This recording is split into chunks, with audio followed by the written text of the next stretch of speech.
Hello and welcome back to my channel, where today I'm going to be reviewing the latest box office phenomenon, Sonic the Hedgehog 2. This film is directed by Jeff Fowler and stars Ben Schwartz, Idris Elba, Tika Sumpter, Natasha Rothwell, James Marsden, and Jim Carrey. Now, video game movies have come a long way. The fact that I have anything nice to say about this movie shows real growth in the genre. A lot of the comedy is only jokes that adults would get. But then it's a very kiddie movie. It's a very silly film, and it definitely doesn't really do anything in terms of engaging adult viewers, besides from the run-of-the-mill reference joke that we've seen ever since Robin Williams' Aladdin.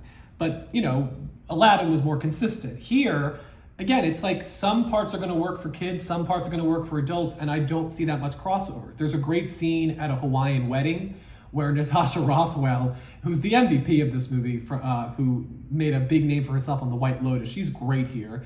And she's able to have fun, it's just this crazy scene.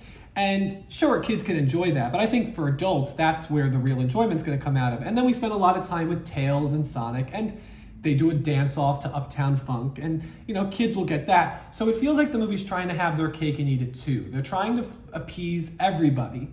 But in so doing, there's no unifying, coalescing identity to this movie.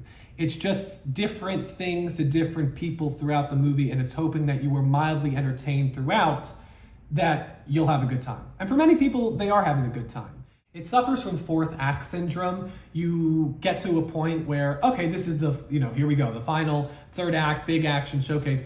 And then you're like, it comes to a resolution a little quicker than you expect, and then I checked my watch and I was like, oh, there's 40 minutes left. And then the movie starts to really kind of grind to a halt, because you're just like, this doesn't need to be 2 hours. Like, the first one was like an hour and a half, and I think that's probably where the second one should have been.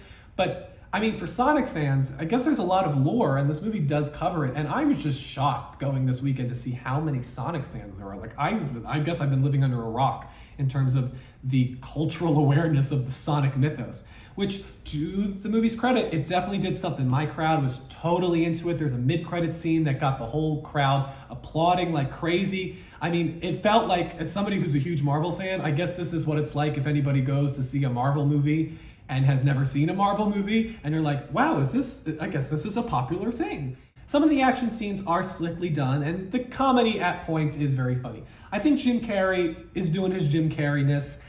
It's always charming to see. I do think, though, that he leads with the Jim Carrey-isms without creating the character. I think he put the cart before the horse here with this character, where the Grinch is an identifiable character that then he sprinkled his Jim Carrey-isms, where I think it's reversed here. And I think that does a hindrance to him, because there's no unifying home base for this character to reside in.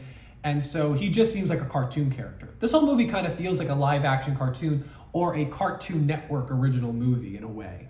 Like, it feels like one of those like Scooby-Doo movies that went direct to Cartoon Network. Like, this just feels like a bigger budgeted version of that.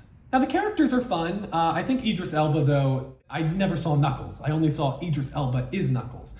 Ben Schwartz, my issues with Sonic has always been that he's a character, and this was a major deal with me in the first film, but like, he's a character who's supposed to be a kid. He's a child character in the world of the movie. But Ben Schwartz is not a kid. His voice doesn't sound like a kid. And he makes references and does things that, again, he kind of is like PG Deadpool, which I think is why a lot of people like Sonic and these movies, because I think for families, this is like a family Deadpool in a way. So overall, the movie is enjoyable, and I think if you go out and you get a big thing of popcorn, I think you'll have a nice night at the movies. But I do think, I need to stress this, I do think it is a family movie. I think if you're going to enjoy this movie, you either are a huge Sonic fan, or you are a kid, or you're with a kid. I don't see this as being a 4-quadrant blockbuster, or something that anybody else who's not in one of those groups will enjoy.